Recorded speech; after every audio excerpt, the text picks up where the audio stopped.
On November 5th, 2020, the United Kingdom went into lockdown. They were trying to control a spike in COVID-19 cases. And if you look at the chart of cases, it seemed to work. But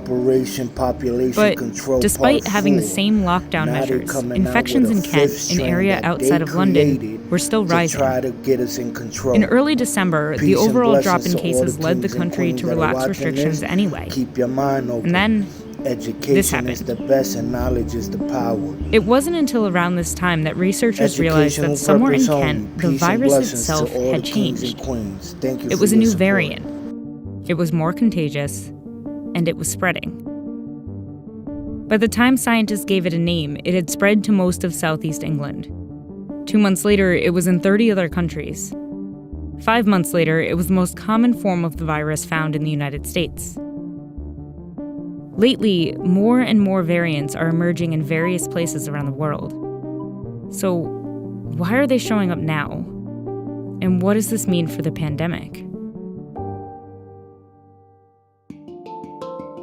Viruses are very simple. They're basically just the shell of proteins surrounding some genetic material, either DNA or RNA. That genetic material is made up of molecules that can be represented as a series of letters, like this.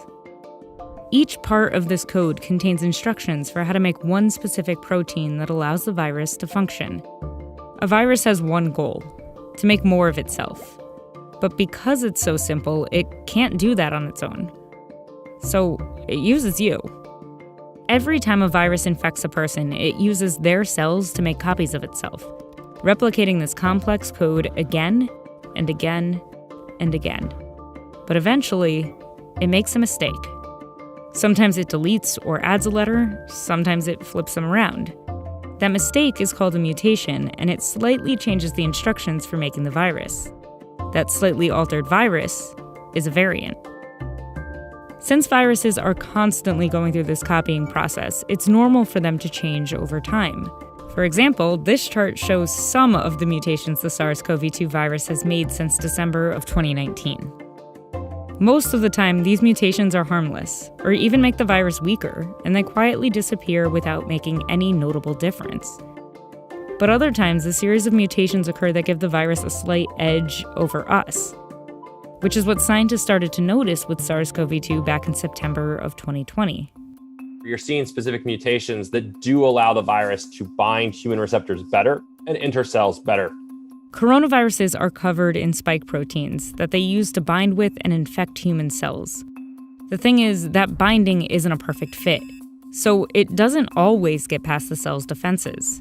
But the B.1.1.7 variant, which scientists later renamed the Alpha variant, has multiple mutations on the spike protein.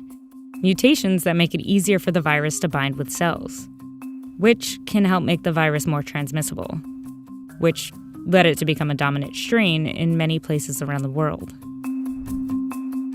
But if SARS-CoV-2 has been mutating all along, why do the variants today, like this Alpha variant, suddenly seem so much worse? It's important to remember that a virus doesn't make active decisions. It's not as if it creates a strategy within your cells. Mutations are random errors. But the longer a virus is around and the more people it infects, the more it will change. And the more those changes accumulate, the more chances the virus has to evolve into something more dangerous. These 4 variants, considered variants of concern by the World Health Organization, all have mutations on the spike protein. Delta, the most recent addition to this list, has been referred to as a double mutant, because while it has many different mutations, it has 2 significant ones we've seen before. This mutation seems to make the virus more transmissible. And a version of this one, found in 2 other variants, makes it easier for the virus to reinfect people who have already had COVID-19. Meaning these 2 mutations may have evolved to dodge our natural immune response. Fortunately, the immune response we get from vaccines is much stronger than our body's natural immune response. So, while we may see variants that make our vaccines somewhat less effective, most experts think it's unlikely one will emerge that completely evades our vaccines. But that doesn't mean it can't happen.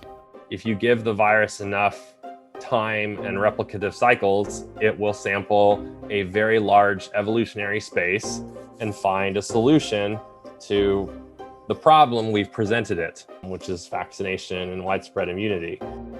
But even if SARS-CoV-2 doesn't get to that point, as long as the pandemic continues, and as long as the virus continues to spread, it will continue to make copies of itself. So, if we want to stop the variants, we need to stop the virus. The virus has evolved, but it hasn't morphed into something unrecognizable. The vaccines we have still protect against all the variants. The trouble is, we aren't getting those vaccines around the world fast enough, which is only giving the virus more time to change and ravage areas of the world that are still waiting. The rise of variants is a reminder that the pandemic isn't over, even if it feels like it is to some of us. We need to stop this because we don't want a variant that affects immunity. And so that involves stopping replication everywhere.